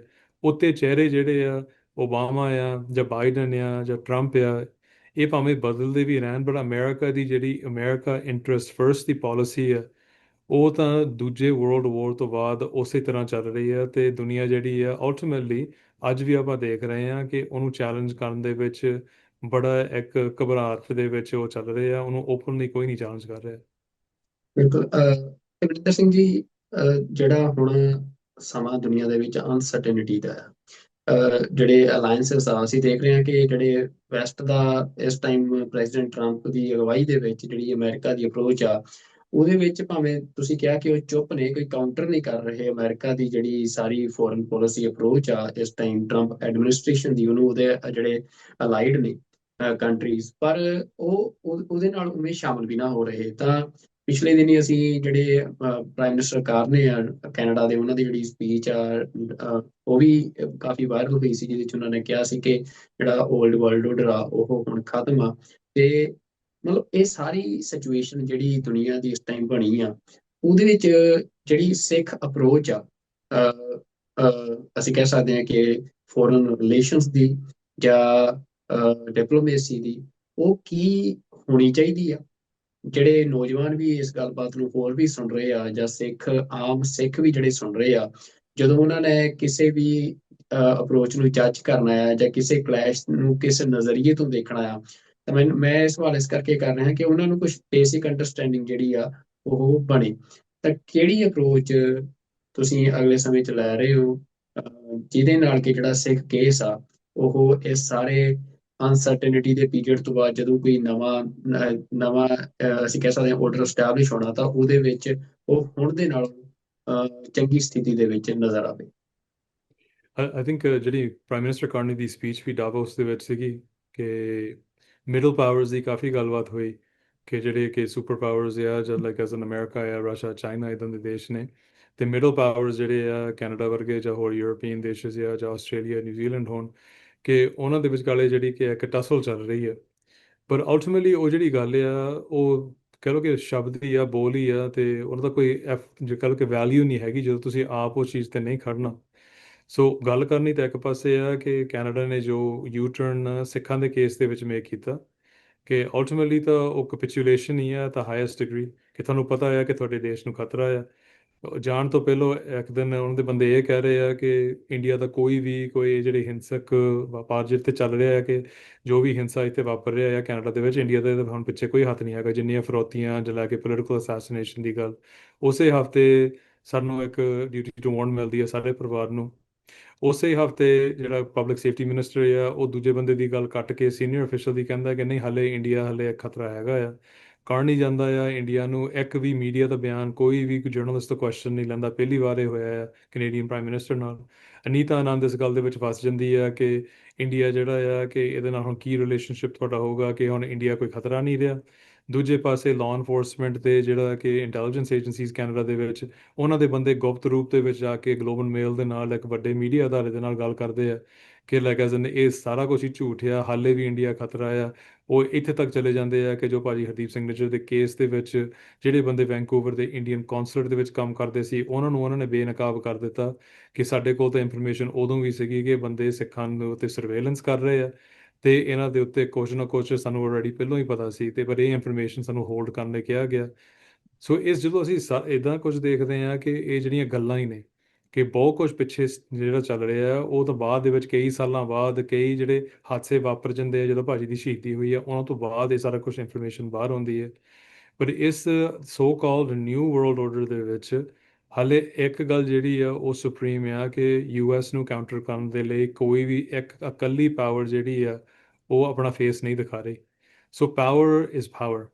ਪਾਵਰ ਨੂੰ ਸਿਰਫ ਪਾਵਰ ਹੀ ਅੰਡਰਸਟੈਂਡ ਕਰਦੀ ਹੈ, ਤੇ ਜੇ ਬੰਦਾ ਕੋਈ ਪਾਵਰ ਨੂੰ ਨਹੀਂ ਲਾਈਕ ਕਰਦਾ ਕਿ ਫਲਾਨਾ ਬੰਦਾ ਬਹੁਤ ਤਗੜਾ ਹੈ, ਤੁਸੀਂ ਜਿੰਨੀ ਮਰਜ਼ੀ ਉਹਨਾਂ ਨਫ਼ਰਤ ਕਰੀ ਚਲੋ, ਜੇ ਤੁਸੀਂ ਉਹਨਾਂ ਟਕਰਾ ਨਹੀਂ ਲੈ ਸਕਦੇ, ਅਗਲਾ ਤਾਂ ਤਗੜਾ ਹੈਗਾ ਹੀ ਹੈ। ਸੋ ਯੂਐਸ ਦਾ ਸਿਚੁਏਸ਼ਨ ਇਦਾਂ ਦੀ ਹੈ ਕਿ ਇਕਨੋਮਿਕਲੀ ਐਂਡ ਮਿਲੀਟਰੀਲੀ ਲਾਈਕ ਇੱਕ ਆਲਮੋਸਟ ਇਕੱਲੀ ਪਾਵਰ ਜਿਹੜੀ ਆ ਉਹ ਆਪਣੇ ਆਪ ਨੂੰ ਪ੍ਰੂਵ ਕਰਨ ਦੇ ਉੱਤੇ ਤੁੜੀ ਹੋਈ ਹੈ। ਇਹ ਜਿਹੜੇ ਵਾਰਸ ਵੀ ਆ, ਤੇ ਉਹਨਾਂ ਦੇ ਜਿਹੜਾ ਯੂਨਾਈਟਿਡ ਨੇਸ਼ਨਸ ਨੂੰ ਥੱਲੇ ਲਾਉਣਾ ਜਾਂ ਇੰਟਰਨੈਸ਼ਨਲ ਏਜੰਸੀ ਤੋਂ ਆਪਣੇ ਆਪ ਨੂੰ ਬਾਹਰ ਕੱਢਣਾ, ਆਪਣੀ ਆਪ ਦੀ ਏਜੰਸੀ ਸਥਾਪਿਤ ਕਰਨੀ, ਅਲਟੀਮੇਟਲੀ ਉਹਦੇ ਵਿੱਚ ਇੱਕ ਗੱਲ ਚੱਲ ਰਹੀ ਹੈ ਕਿ ਉਹ ਆਪਣੀ ਪਾਵਰ ਦੁਨੀਆ ਨੂੰ ਦਿਖਾ ਰਹੇ ਆ ਕਿ ਅਸੀਂ ਉਹੀ ਆ ਜਿਹੜੇ ਵਰਲਡ ਵਾਰ 2 ਦੇ ਵਿੱਚ ਅਸੀਂ ਨਵੀਂ ਦੁਨੀਆ ਜਿਹੜੀ ਸਿਰਜੀ ਸੀਗੀ, ਉਹ ਆਰਡਰ ਸਾਡੇ ਥੱਲੇ ਸੀ। ਜੇ ਅੱਗੇ ਵੀ ਕੁਝ ਹੋਣਾ ਆ, ਬੇਸਿਕਲੀ ਉਹਨਾਂ ਦੇ ਕਹਿਣ ਦਾ ਮਤਲਬ ਇਹੀ ਹੈ ਕਿ ਸਾਡੇ ਥੱਲੇ ਹੀ ਸਭ ਕੁਝ ਹੋਊਗਾ। ਤੇ ਜੇ ਅਸੀਂ ਆਪਣੇ ਆਪ ਨੂੰ, ਸਿੱਖਾਂ ਨੂੰ, ਅਸੀਂ ਆਪ ਦੇਖਣਾ ਹੈ ਕਿ ਇਹ ਸਾਰਾ ਜਿਹੜਾ ਆ ਕਨਫਰੰਟੇਸ਼ਨ ਕਿੱਦਾਂ ਅਸੀਂ ਦੇਖਣਾ ਆ। ਹਮੇਸ਼ਾ ਜਿਹੜੇ ਸਾਡੇ ਬੋਲ ਬਾਲੇ ਆ ਉੱਥੋਂ ਹੀ ਕੰਮ ਲੈਣਾ ਪੈਣਾ ਹੈ, ਕਿ ਜੇ ਅਸੀਂ ਕਹੀਏ ਕਿ ਗਰੀਬ ਦੀ ਰੱਖਿਆ ਜਰਵਾਣੇ ਦੀ ਭਖਿਆ, ਵੀ ਹੈਵ ਟੂ ਆਇਡੈਂਟੀਫਾਈ ਹਰੇਕ ਮਸਲੇ ਦੇ ਵਿੱਚ ਇਹਦੇ ਵਿੱਚ ਜਰਵਾਣਾ ਕੌਣ ਆ। ਤੇ ਕਦੀ ਕਦੀ ਕਿਸੇ ਦੇ ਲਈ ਜਰਵਾਣੇ ਦੋਨੇ ਹੀ ਹੁੰਦੇ ਆ, ਕਿ ਕੋਈ ਵੀ ਸਟੇਟ ਸੀ ਜਦੋਂ ਲੜਾਈ ਹੁੰਦੀ ਆ, ਉਹਨਾਂ ਦੀ ਕੋਈ ਘੱਟ ਗਿਣਤੀ ਜਾਂ ਮਾਈਨੋਰਿਟੀ ਹੁੰਦੀ ਆ, ਉਹਦੇ ਲਈ ਆਪ ਦੀ ਸਟੇਟ ਹੀ ਮਾਈਨੋਰਿਟੀ ਜਰਵਾਣਾ ਹੁੰਦੀ ਆ। ਤੇ ਜਿਹੜੀ ਅਗਲੀ ਸਟੇਟ ਜਿਹੜੀ ਆ, ਜਿੱਦਾਂ ਇਰਾਨ ਦਾ ਐਗਜ਼ਾਮਪਲ ਲੈ ਲਓ, ਜਿਹੜੇ ਇਰਾਨੀਅਨਸ ਇਹ ਸੋਚਦੇ ਆ ਕਿ ਇਰਾਨੀਅਨ ਰਜੀਮ ਜਿਹੜੀ ਆ ਉਹ ਉਹਨਾਂ ਦੇ ਲਈ ਜਰਵਾਣੇ ਆ, ਤੇ ਉਹਨਾਂ ਨੂੰ ਦੇਸ਼ ਨਿਕਾਲਾ ਹੋਇਆ ਆ, ਉਹ ਕਦੀ ਘਰ ਨਹੀਂ ਵਾਪਸ ਜਾ ਸਕਦੇ, ਚਾਰ ਦਹਾਕਿਆਂ ਤੋਂ ਬਾਹਰ ਬੈਠੇ ਆ। ਉਹਨਾਂ ਲਈ ਜਿਹੜਾ ਅਮਰੀਕਾ ਆ ਉਹ ਗਰੀਬ ਦੀ ਰੱਖਿਆ ਕਰਨ ਲਈ ਆ ਰਿਹਾ ਹੈ। ਅਲਟੀਮੇਟਲੀ ਸਾਨੂੰ ਉੱਦਾਂ ਗੁਰੂ ਪਾਸਿਓਂ ਇਹ ਦੇਖਣਾ ਪੈਣਾ ਹੈ ਕਿ ਸਾਨੂੰ ਇੰਨੀ ਬਲੈਕ ਐਂਡ ਵਾਈਟ ਕੋਈ ਵੀ ਗੱਲ ਨਹੀਂ ਲੈਣੀ ਚਾਹੀਦੀ, ਕਿ ਜਿਹੜੇ ਨੇਸ਼ਨ ਸਟੇਟਸ ਆ ਹਮੇਸ਼ਾ ਹੀ ਉਹ ਇੰਟਰਸਟ ਤੇ ਚੱਲਦੇ ਆ, ਤੇ ਹਮੇਸ਼ਾ ਉਹਨਾਂ ਨੇ ਇਸ ਤੇ ਹੀ ਚੱਲਣਾ ਹੈ। ਸਿੱਖਾਂ ਨੂੰ ਆਪਣੀ ਜਿਹੜੀ ਹੋਂਦ ਆ ਉਹ ਗੁਰਮਤਿ ਦੇ ਵਿੱਚੋਂ ਤੇ ਗੁਰਬਾਣੀ ਦੇ ਵਿੱਚੋਂ ਤੇ ਸਾਡੇ ਬੋਲ ਬਾਲਿਆਂ ਦੇ ਵਿੱਚੋਂ ਹੀ ਮਿਲਣੀ ਹੈ। ਅਸੀਂ ਅਲਟੀਮੇਟਲੀ ਇਹਨੂੰ ਕਿੱਦਾਂ ਨੈਵੀਗੇਟ ਕਰਨਾ ਆ, ਉਹ ਉਸ ਗੱਲ ਦੇ ਉੱਤੇ ਬੇਸਿਸ ਤੇ ਹੋਣੀ ਹੈ। ਜਦੋਂ ਅਸੀਂ ਸਿਰਫ ਪਾਵਰ ਨੂੰ ਰੈਕਗਨਾਈਜ਼ ਕਰਦੇ ਹਾਂ ਕਿ ਅਮਰੀਕਾ ਦੀ ਸਿਫਤ ਕਰ ਦੋ ਕਰਕੇ ਅਮਰੀਕਾ ਤਕੜਾ ਆ, ਇਹੀ ਸਾਡੇ ਕੰਮ ਆਊਗਾ, ਅਲਟੀਮੇਟਲੀ ਇਧਰ ਰਿਲੇਸ਼ਨਸ਼ਿਪ ਥੋੜ੍ਹਾ ਬਣਦੇ ਆ ਕਿ ਜਦੋਂ ਤੁਸੀਂ ਤਗੜੇ ਦੀ ਸਿਫਤ ਕਰੀ ਚਲੋ, ਤਗੜੇ ਨਾਲ ਕਿ ਤੁਹਾਡੇ ਵੀ ਇੱਕ ਦਿਨ ਤੁਹਾਡੇ ਤੇ ਭਾਰ ਪਾ ਸਕਦਾ ਹੈ। ਅਲਟੀਮੇਟਲੀ ਤੁਹਾਡੀ ਲੌਬੀ ਐਂਡ ਡਿਪਲੋਮੇਸੀ ਹਰੇਕ ਖਿੱਤੇ 'ਚ ਹੋਣੀ ਚਾਹੀਦੀ ਹੈ। ਐਜ਼ਰਬੇਜਾਨ ਦੇ ਦੇਸ਼ ਆ, ਸੈਂਟਰਲ ਏਸ਼ੀਅਨ ਦੇਸ਼ਜ਼ ਆ, ਅਫਰੀਕਾ ਦੇ ਦੇਸ਼ਜ਼ ਆ, ਤੇ ਯੂਰਪ ਤੇ ਇਦਾਂ ਦੇ ਦੇਸ਼ਜ਼ ਆ ਜਿਨ੍ਹਾਂ ਦੇ ਕੋਈ ਵੀ ਇਕਨੋਮਿਕ ਟਾਈਜ਼ ਇੰਡੀਆ ਦੇ ਨਾਲ ਨਹੀਂ ਹੈਗੇ। ਕਿਸੇ ਨਾ ਕਿਸੇ ਰੀਜ਼ਨ ਦੇ ਲਈ ਉਹ ਹਿੰਦੂਤਵਾ ਤੇ ਇੰਡੀਆ ਤੇ ਟ੍ਰਾਂਸਨੈਸ਼ਨਲ ਰਿਪਰੈਸ਼ਨ ਦੇ ਸਭ ਤੋਂ ਜ਼ਿਆਦਾ ਬੋਲਦੇ ਆ ਯੂਨਾਈਟਿਡ ਨੇਸ਼ਨਸ ਦੇ ਵਿੱਚ ਜਾਂ ਇੰਟਰਨੈਸ਼ਨਲ ਏਜੰਸੀਜ਼ ਦੇ ਵਿੱਚ। ਸਿੱਖ ਨੌਜਵਾਨਾਂ ਨੂੰ ਨਵੇਂ ਪਾਰਟਨਰਸ ਵੀ ਲੱਭਣੇ ਪੈਣੇ ਆ, ਪਰ ਸਾਨੂੰ ਇਹ ਆ ਕਿ ਹਰੇਕ ਦਰਵਾਜ਼ਾ ਜਿਹੜਾ ਆ ਥੋੜਾ ਜਿਹਾ ਖੁੱਲਾ ਛੱਡਣਾ ਚਾਹੀਦਾ ਹੈ, ਕਿ ਕੀ ਪਤਾ ਨਹੀਂ ਹੁੰਦਾ ਕਿ ਸਾਨੂੰ ਉਹ ਦਰਵਾਜ਼ੇ ਦੀ ਕਦੋਂ ਲੋੜ ਪੈਣੀ ਹੈ। ਅਲਟੀਮੇਟਲੀ ਸਾਡੀ ਗਲੋਬਲ ਡਿਪਲੋਮੇਸੀ ਸਾਰਿਆਂ ਦੇ ਨਾਲ ਬਣ ਸਕਦੀ ਹੈ ਜਦੋਂ ਉਹ ਮੋਮੈਂਟਰੀ ਇੰਟਰਸਟ ਅਲਾਈਨ ਹੋਣੇ ਆ, ਸਾਨੂੰ ਉਹਦੇ ਵਿੱਚੋਂ ਫਾਇਦਾ ਨਿਕਲ ਸਕਦਾ ਆ। ਯੂਨਾਈਟਿਡ ਨੇਸ਼ਨਸ ਇਹ ਨਹੀਂ ਕਿ ਇਹਨਾਂ ਨੇ ਕਿਸੇ ਨੇ ਕੋਈ ਰਿਪੋਰਟ ਕੱਢ ਦਿੱਤੀ, ਸਾਡੇ ਵਰਗਿਆਂ ਨੇ ਕੋਈ ਦਰਜ ਕਰ ਦਿੱਤੀ, ਉਹਦਾ ਕੋਈ ਜਵਾਬ ਆ ਗਿਆ, ਇਹ ਨੈਰੇਟਿਵ ਵੋਰ ਆ।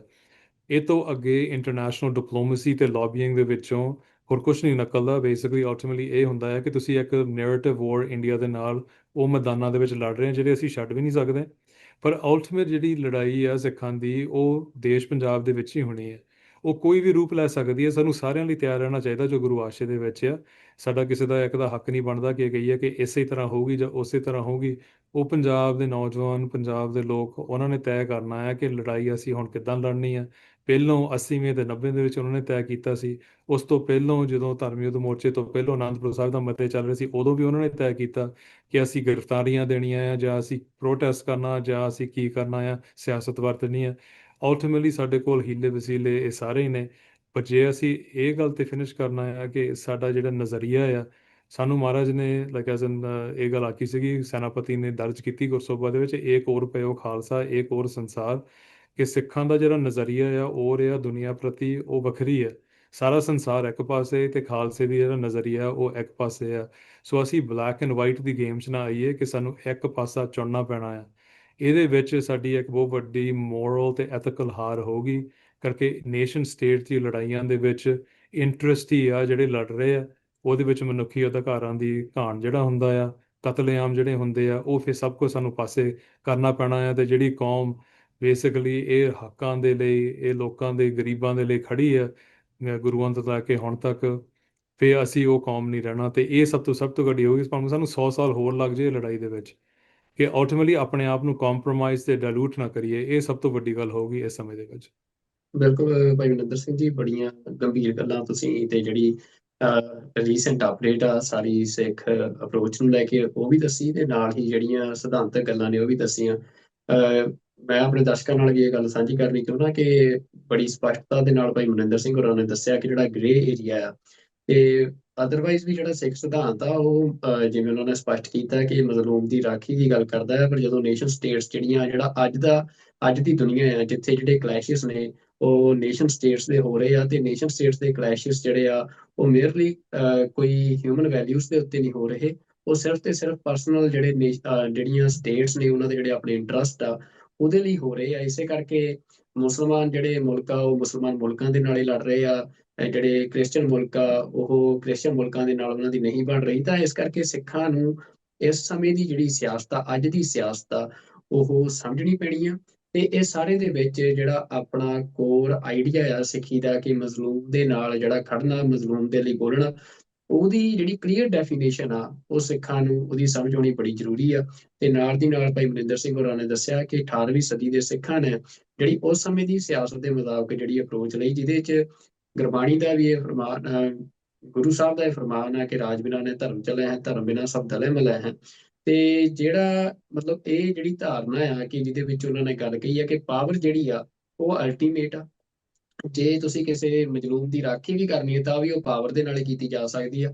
ਤੇ ਸਿੱਖਾਂ ਦੇ ਲਈ ਇਸ ਸਮੇਂ ਜਿਹੜਾ ਸਭ ਤੋਂ ਵੱਡਾ ਟਾਸਕ ਆ ਉਹ ਇਸ ਦੁਨੀਆ ਦੇ ਨਕਸ਼ੇ ਦੇ ਉੱਤੇ ਜਿਹੜੀ ਅਕਾਲੀ ਸਿਆਸਤ ਆ, ਅਕਾਲ ਪੁਰਖ ਦੀ ਸਿਆਸਤ ਆ, ਉਹਦੇ ਹੱਥ 'ਚ ਪਾਵਰ ਲੈ ਕੇ ਆਉਣ ਦਾ ਆ।